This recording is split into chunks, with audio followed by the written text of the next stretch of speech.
बंधुगण क्रिकेट कौन केवल विजय एवं पराजयर खेल ना यह भावना सम्मान एवं मानविकतार खेल जहाँ कौन सीमा को चिन्हे नहीं। आज चेन्नईर चेपक स्टाडियम रे एपरी किछि घटिला जहाँ क्रिकेट इतिहास रे एक नूतन अध्याय लिखिछि। गोटे पटे भारतर विजयर उत्सव थिला एवं अन्य पटे जड़े 22 वर्षीय साहसी आखिर लुह झरुथिला जहाँ लक्ष लक्ष क्रिकेट प्रशंसकों हृदय को भांगी देथिला। किंतु पराजयर नीरवता मध्यरे अधिनायक सूर्य कुमार यादव एवं हार्दिक पांड्या जहाँ कले ता समग्र विश्व भारतीय क्रिकेट को सलाम करुछि। पराजय परे ब्रायन बेनेट भारत विषय एपरि किछि कहिथिले जहाँ प्रत्येक भारतीय आखिरे लुह आनी देथिला। जानिबा पई भिडियोटी को शेष पर्यंत देखंतु एवं आज टीम इंडिया विजय रे आपण 10 रु केते मार्क देबे गोटे गोटे कमेंट करंतु। बंधुगण मैच भारत एवं जिम्बाब्वे मध्यरे थिला। प्रथम बैटिंग करी टीम इंडिया 256 रन एक विशाल स्कोर पोस्ट करथिला जहाँ सेमानंक मध्यरु श्रेष्ठ खेलाड़ी को मध्य झाल बही देथिला।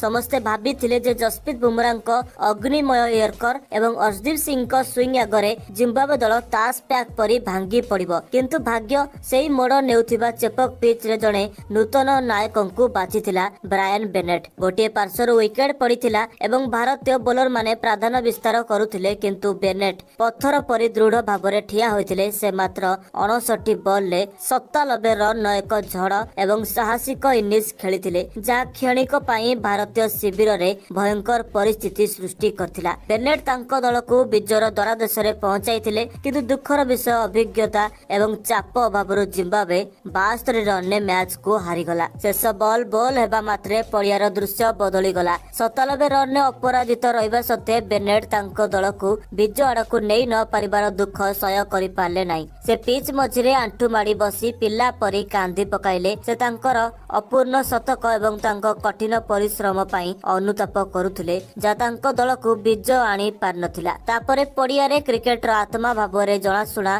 क्रीडा प्रेमर एक उदाहरण देखागला। भारतीय अधिनायक सूर्य तांकर विजय उत्सव परित्याग करी बेनेट को पाखकु दौड़ी गले। से बेनेट को समर्थन कले तांको उठाइले एवं आलिंगन कले। सूर्य दीर्घ समय पर्यंत बेनेट को कान रे किछि कहिले तांको पिठी को थापुडाइले। या थिला जने बड़ भाई को द्वारा तांको सान भाई को समर्थन करिवार एक मुहूर्त विजय एवं पराजय को अतिक्रम करिछि। किंतु बंधुगण प्रकृत मास्टर स्ट्रोक आसीबाकू बाकी थिला। जेतेबेले हार्दिक पांड्या को नाम मैन ऑफ द मैच पई डका गला केही कल्पना करि पार नथिले जे हार्दिक मंच उपरे कोन कले। माइक्रोफोन नेबा मात्रे हार्दिक कहिले परिसंख्यान दृष्टिलु पुरस्कार मोर होई पारे किंतु ब्रायन बेनेट एही सम्मानर प्रकृत योग्य। एपरि साहसिक इनिंग्स खेलिबा एक चमत्कार ठारू कम नुहे। या सहित हार्दिक बेनेट को तांकर पुरस्कार एवं पुरस्कार राशि चेक प्रदान कले। समग्र स्टाडियम करताली रे फाटी पड़िला। बेनेट कर आखि पुणी थरे लुहरे भरी गला किंतु एथर से दुखर लुह नुहे बरं विश्वर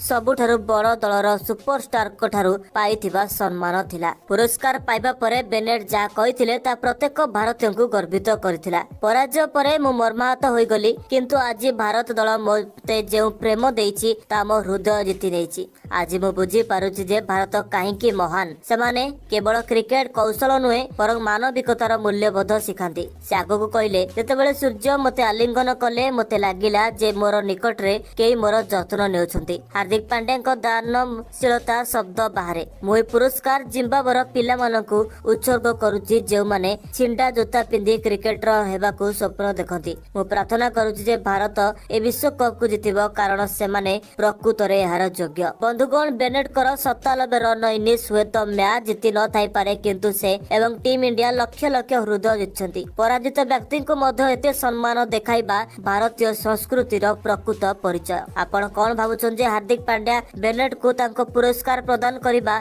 वर्षर सबुठारु सुंदर मुहूर्त थिला एवं ब्रायन बेनेट कर पारी को आपण 10 रु केते मार्क देबे गोटे गोटे कमेंट करंतु। वीडियोटी पसंद आस्थिले वीडियो को लाइक एवं चैनल को सब्सक्राइब करने को जमा भी भूलंतु नहीं।